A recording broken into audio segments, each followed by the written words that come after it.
this next chapter, we are going to discuss the move west in the United States, the settlement of the Great Plains, the movement of miners, and also the rise of cowboys, things like that. And then we're also going to talk about some of the difficulties that settlers had with Native Americans, the elements and different things in our history. So the first section we talk about here is miners and ranchers. And what I want you to keep in mind as we go through this is part of this will take place before the Civil War, part during, part after. It kind of is a long period of time. But history, unfortunately, can't be written in chunks like that. We take themes. And so this is one of those themes. So the essential question that I really want you thinking about as we go through this is, why would someone move to the West? I want that to be in the back of your mind as we go through this section and the rest of the sections, because really, as glamorous as it sounds to a lot of people, the actual move west and the actual living in the West is difficult. It's very difficult, and you're going to see why. And so I want you thinking about this as we go through. So the growth of the mining industry in the United States was pretty basic. We were an agricultural nation. Slowly during this time, we turn into an industrial nation. We start coming up with new inventions, the railroads expand, and a lot of people start moving to the cities. It's really hard to make a living out in the country. And what happens is boom towns start to form in the eastern part. Gold and silver are discovered throughout the western United States, Colorado, Nevada, Utah, California, South Dakota, those places, Wyoming. And one of the great examples of this is Henry Comstock. He goes to an area of land near Virginia City, Nevada, and there is Henry Comstock. And while he's there, he finds silver deposits. And the city booms within a very short time. People flood there. All these people have this idea of making it rich. They hear about someone who knows someone who knows someone who made it rich off gold or off silver. And Henry Comstock sells this for thousands of dollars. Unfortunately, he was not aware of just how much value was beneath his feet. He probably could have sold it for much more, but at the time, this made Henry Comstock a very rich man in the United States of America. Now, as people move west for riches, states start to form. Nevada becomes a state in 1864. And there's some political reasons behind why there's so much promotion of going west. Yes, people want to get rich, but politicians, things like that, people like that want new states. They want new people voting. They want new people coming in as slave states, free states, keeping the balance of power, Republican, Democrat, things like that. And so a lot of people have vested interest in going out west. Cities quickly grow, and that's a great thing, but unfortunately, cities only grow based on the resources that are there.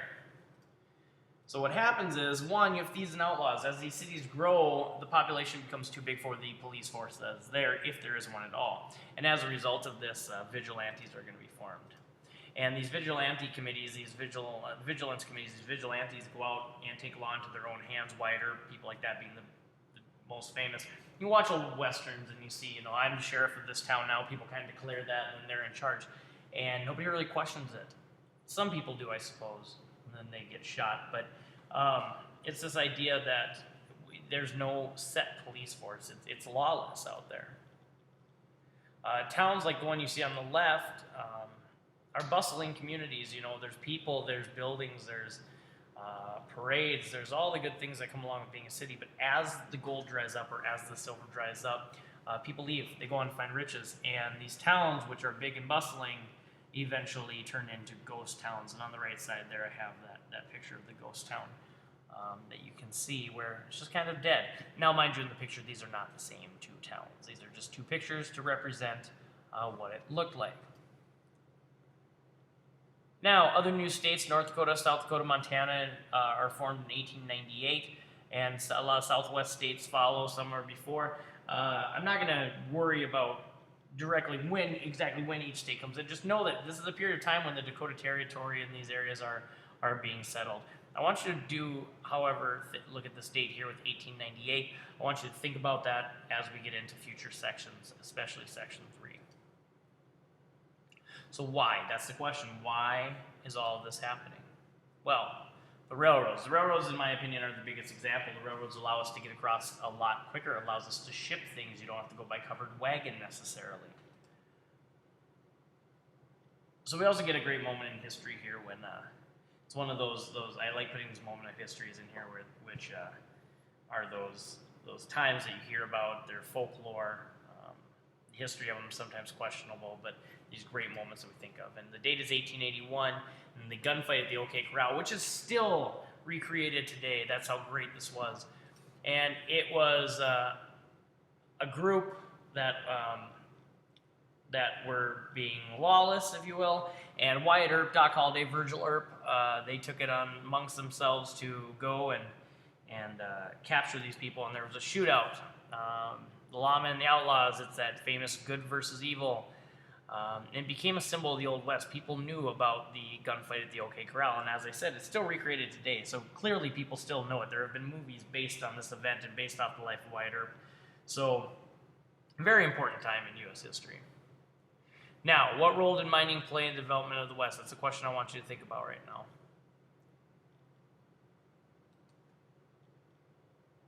Now, at the same time, we also get ranching and cattle drives that are coming out here.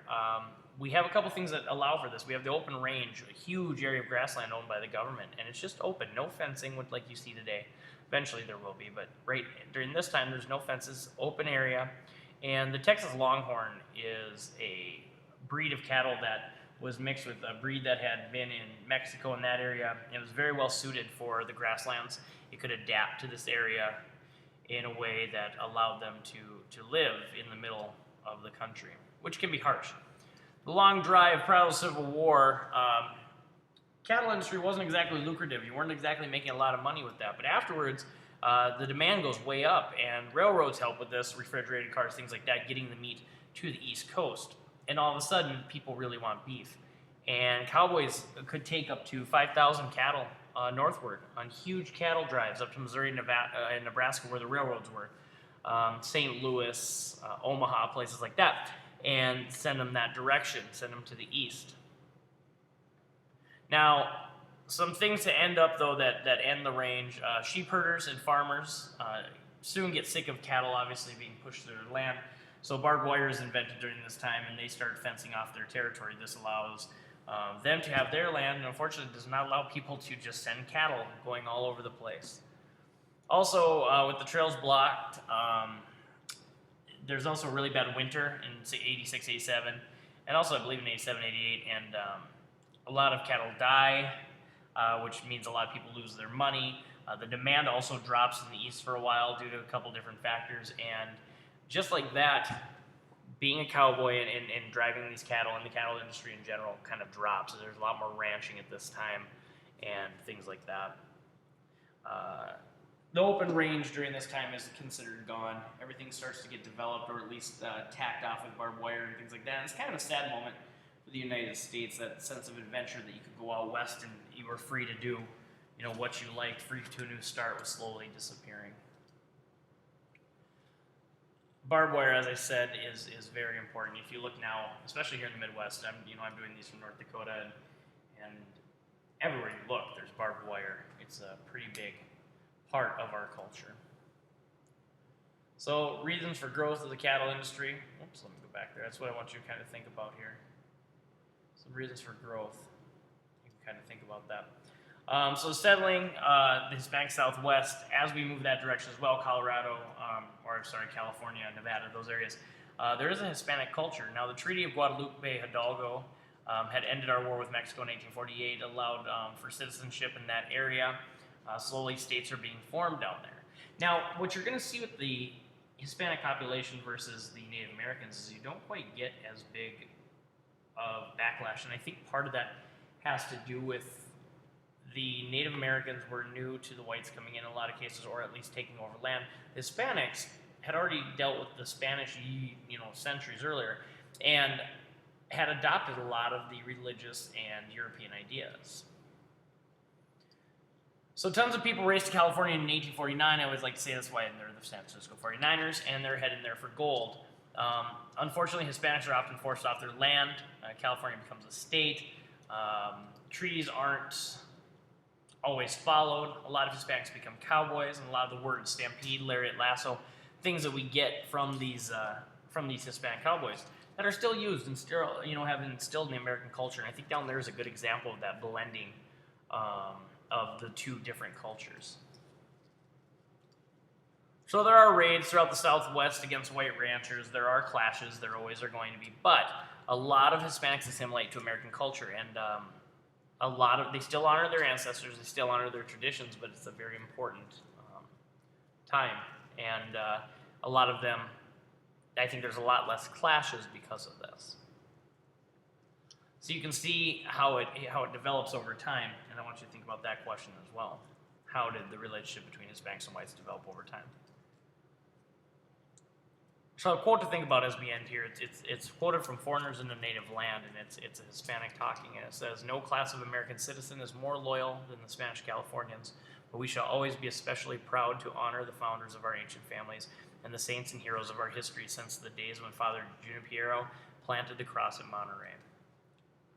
And that's a good place to end for this. You kind of see how the cowboys and miners shaped the West. Next section we'll talk about settlers, and then we'll talk about some of the issues with the settlers and Native Americans and how that played out.